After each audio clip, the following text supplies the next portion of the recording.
Plants vs. Zombies Garden Warfare 2 is a very weird game. And with a weird game obviously comes very weird movement tech. So we're here to talk about some of Garden Warfare 2's weird movement. Now Garden Warfare 2 has very different physics compared to a game like BFN. With these weird physics it allows us to do some very weird things. For example, B-hopping.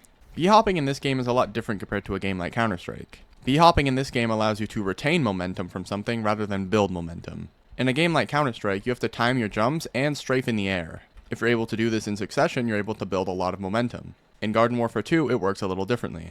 If I pick someone like Superbrains, for example, who has the ability Heroic Kick, if I do the ability, and right as it ends, I jump, if I keep timing my jumps, I'm able to keep the momentum from the kick. This allows me to get pretty much twice the distance of the Heroic Kick for absolutely free.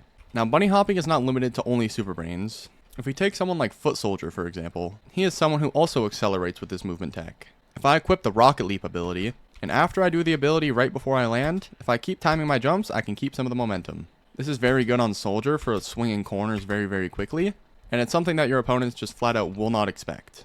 If we pick someone like Colonel Corn, for example, Colonel Corn has the ability Husk Hop. Now what a normal Corn player will do is use their Husk Hop and then cancel it immediately just to get a free kill. But you're also able to bunny hop out of Husk Hop. If I do my Husk Hop ability and right before I land I time my jumps, you're able to keep some of the momentum from the Husk Hop. Now bunny hopping is not limited to only those three characters. Bunny hopping is actually a universal technique with the exception of Hover Goat and Rose, although some characters with their abilities do help them to have a better B-hop than others. For example, if I pick a character like Cactus, who has no movement abilities whatsoever, if I go to a slope or any sort of ramp in the game, you're able to build a bit of momentum from these slopes, and you're able to keep that momentum by timing your jumps right. Let me go ahead and show you. If I simply jump on the slope, and then right as I land, I jump again, I keep timing the jumps, you're able to keep a bit more momentum. Now this is much slower than doing something like the Heroic Kick, but it's something that every single character in the game can do except for Hover Goat and Rose, as their jumps are much different than every other jump in the game.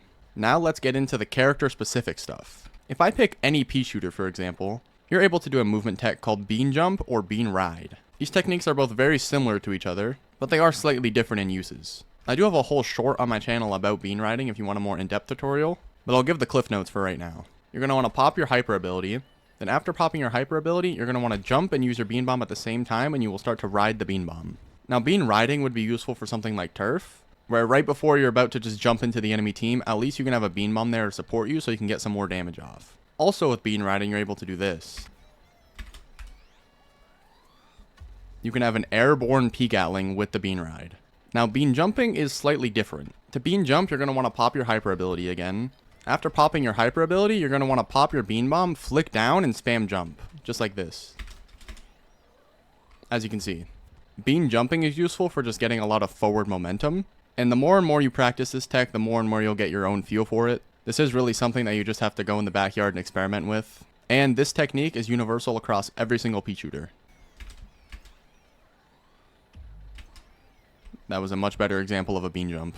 Now the next thing I want to go over is the Chomper Warps. There's two versions of Chomper Warps in the entire game. There's the Unicorn Chomper Warp and the Twilight Chomper Warp. These two are very different from one another. Unicorn Chomper has two of them and they go a lot less far. Versus Twilight Chomper, where Twilight Chomper has one but it goes stupidly far.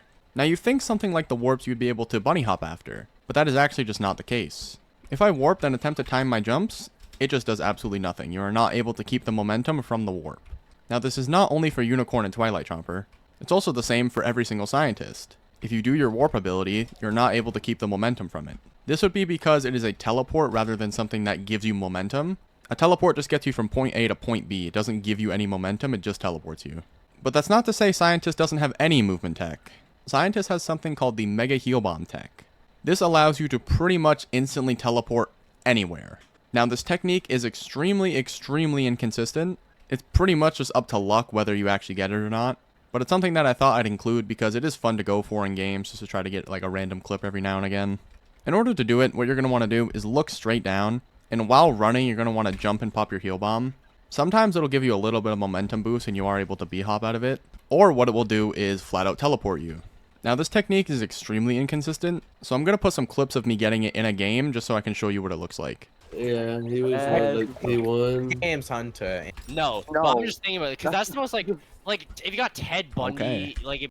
As you can see, kind of ridiculous. Now this is just scratching the surface of what Garden Warfare 2's movement can actually be. The more and more you play, the more and more little things that you'll find out about the game that'll allow you to get better movement. Learning how to use stuff like slopes and your character's abilities to their maximum potential are all things that just make a very good Garden Warfare 2 player. So that has concluded Garden Warfare 2's Wacky Movement.